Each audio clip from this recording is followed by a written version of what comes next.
Welcome to the Humanity Leadership Podcast, where we tackle your toughest leadership challenges and share practical tools to help you lead with impact.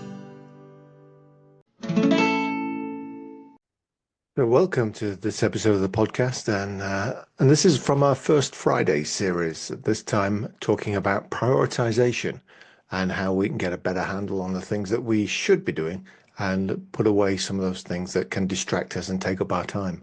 Our presenter is Jeannette Stawski, and I'm going to hand it over to my colleague Lance Satterthwaite, who's going to introduce Jeannette. Take it away, Lance. So Jeannette currently serves as the Senior Assistant Director of Adventure Leadership Programs and Sustainability at the University of Michigan. Go Blue. She is transitioning actually out of a 14-year stint as the Executive Director of the Association of Outdoor Recreation and Education, or I think we term it AOR at times. So she's worked as a professional outdoor guide, a wilderness medical instructor, a NOLS instructor. She currently serves as the chair of the Coalition for Outdoor Access and lives in Ann Arbor with her husband and her two children. Specific to Humanity, she is a graduate of our HILT program and is one of our certified executive coaches.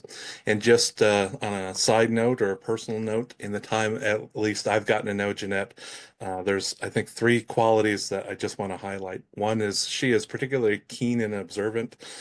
Two, I have consistently seen her demonstrate courage to either give feedback or ask really good questions to help others grow. And then lastly, I think she has this awesome ability to use her humor and her authenticity to connect with people. So again, please join me in welcoming Jeannette.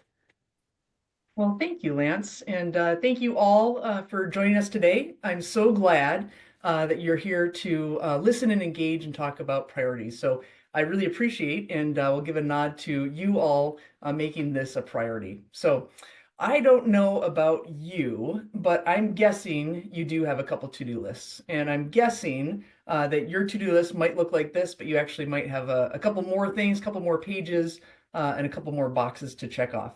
I have a lot of to-do lists. I also have journals, I've got notebooks, I've got Trello boards, I've got smart sheets, I've got all of the things in all of the places. But at the end of the day, there's always more to do, and there's a long list of things I'm always trying to accomplish.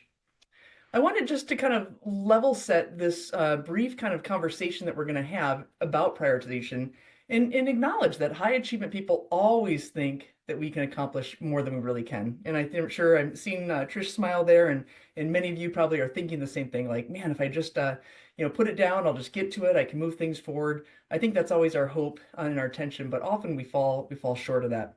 I want to be clear that this session isn't about unlocking something that is going to allow you to do more. That's right. I'm not here to talk about how you can do more, but what I want to speak to you about is how you can be better and be more intentional about the things that you're trying to achieve. So when we think about prioritization, there's three common problems when people are thinking about how they want to determine their priorities. And again, these probably will resonate with you. I just wanted to kind of hit the highlight here before we actually talk about a tool to help you become better at prioritization. So top of the list is that people have too many priorities. And again, we're starting March. This is my birthday month. I've been celebrating and telling everybody about that. But I always think that at the start of the month, you always have a chance to kind of refresh. We start those New Year's resolutions in January. Now we're kind of moving through the year. People probably have all sorts of things they want to do in their work life and their personal life. But if you have too many priorities, you really don't have any priorities. And I think that's one of the biggest challenges that people have, right? We always want to have this list of 10, 20, 30 things, but the reality is we need to simplify, set, and be really articulate of what we want to achieve so we can go about and getting there. The second thing is that people cannot really differentiate between truly important priorities. And again, it really feels like we have competing interests, and the people around us that we work with and that we live with and that we interact with, they have their own priorities, and some things are important to them, and they tend to impress those upon us. It's really hard to prioritize if we can't truly differentiate, again, between important things and things that are just urgent. And we'll talk about that for a little bit more here. And the last thing, for any number of reasons, it's hard to prioritize if the less important things get in the way of focusing on what really matters. So again, it's kind of like, again, many of you are on this call, you're all leaders, you're all choosing to lead, you have a lot of different obligations, you come into the office or into the space that you're leading, you check the inbox, and there's just always something there that is deviating, pulling our attention.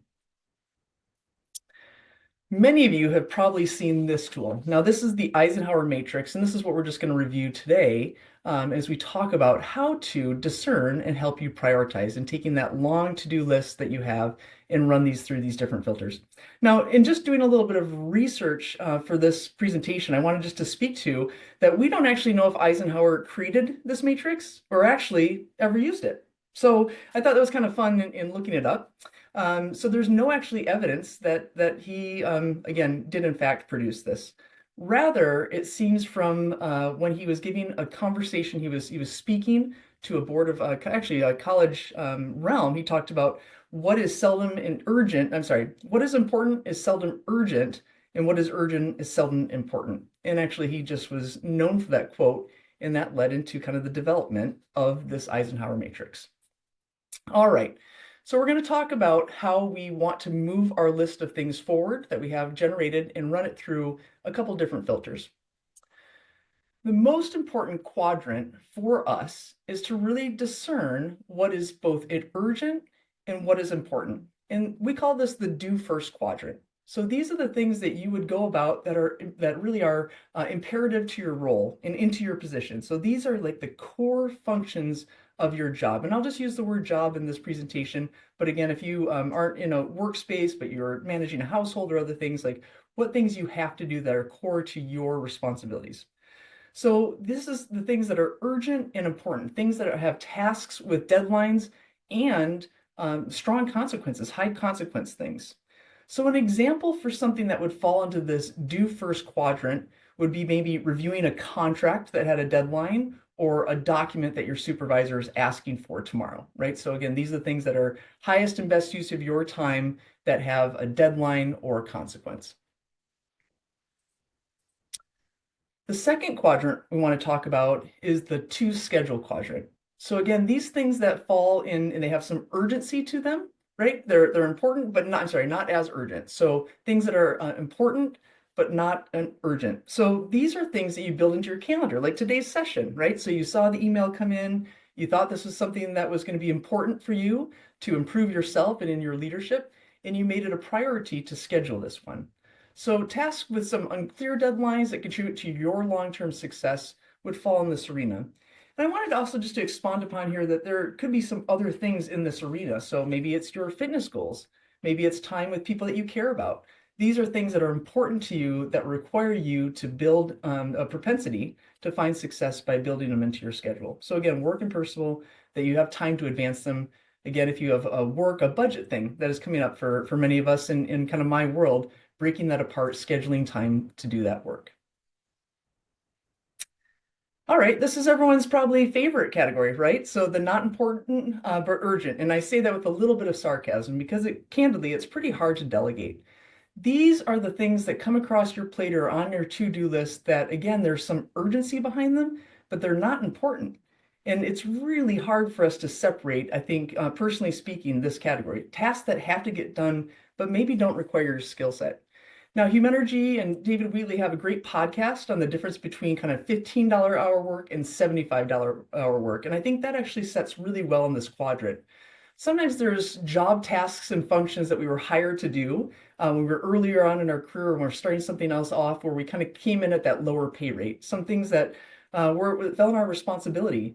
But as we've grown or matured, we have other things that require our time and energy that we could delegate some things that we purely are competent and able to do, but someone else should be able to do those.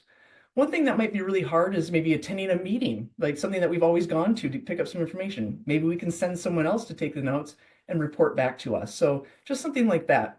I want to also give a nod to this quadrant when we think about delegating, and we talk about the green path a lot in Humanergy's work, but we need to basically be clear in our expectations when we delegate. And we also need to inspect and hold people accountable when we come back around. So again, this is not just an abandonment, it's delegation, tasks that must get done, but don't require your skill set. The last quadrant is the not important and not urgent. So these are those things that are just completely distractions and take away from our ability to prioritize or move things forward. So these are not for you to do at all, right? These are some of those time sucks, we could say, right? So it could be some bad habits, maybe doom scrolling or checking things out or vegging out or doing things that are not moving the ball forward. So ways that we procrastinate. It's just even like meetings or things that are just work about work would fall in this. How can we remove and take these off of our book of business so we can be more effective and focus on the things that truly matter in our work? Now, again, these things crowd our desk space. They crowd our head space and our ability to lead ourselves and as a result to lead others. So again, it's really having to be really clear and removing anything that pulls you away from the things you need to be doing at that time. It makes me think about as our inboxes get overloaded. And one of the great learnings I've had through my professional career is at some point, the emails get so long and you always tell yourself you're going to go back and do it. There's a certain turning point where the people who have needed something from you have probably have already had their needs met. There's a great satisfaction in removing some of those old emails or those to-dos at some point, or hey, I'll take that vacation day and try to fit thin things out. Really, it just needs to go off of your plate. If someone needs something from you that badly, the onus is on them to circle back to you. Again, very different from the urgent and important things that are required in your role. These are those things that just are taking up space and removing you from your main focus. So again, going back to the overview of a matrix, the Eisenhower Matrix, these are all those things with a couple more examples just to really hit home this point. So again, that do first quadrant, things that are important and urgent. Again, a budget due tomorrow, or meeting a proposal deadline that you've planned out, or a crisis response, something that requires you because of your skill set, because of your position, because of your leadership. Things in the to schedule quadrant, that is the important and not urgent. Maybe new skill development. So professional development could easily fall in this. Taking time for yourself to attend components like this, or attending a conference, or breaking a large project down into different tasks. Exercise, making that a priority, right, in our life, whatever that means and looks to you. Or attending a networking event, right? If that is important for you to build your book of business or to expand your career or your sphere of influence, then you need to prioritize that is important for you, but it's not necessarily urgent or stopping everything for it. The third quadrant, right, that's our to delegate, right? So again, are there other technologies or things we can use? Are there ways that we can leverage other people? Things like transcribing notes, that's work that maybe is not the best and highest use of your time or energy. Updating a blog or social media posts, things that maybe you generated the content, but you can again delegate to someone else to do that work, or other people's priorities, right? Again, and we all recognize that there's people who always want our time and energy. It's our ability to have a filter and recognize that that is might be urgent for them, but it's not important for us. And finally, the to delete, work about work, web surface, or over refinement, right? Not letting great be the enemy of the good. So as we're looking at the space, again, I just want to remind us all with prioritization that it is just imperative that if we don't learn how to prioritize, someone else will do that for us. And again, this is from George McGowan, the book of Essentialism, which many of you are probably familiar with, reminding us that we need to get super candid and honest about the things that truly matter, truly are important to our work, into our ability to lead ourselves so we can lead others and move things forward. That was the Humanity Leadership Podcast. Make sure you like and subscribe and visit humanity.com for many more resources.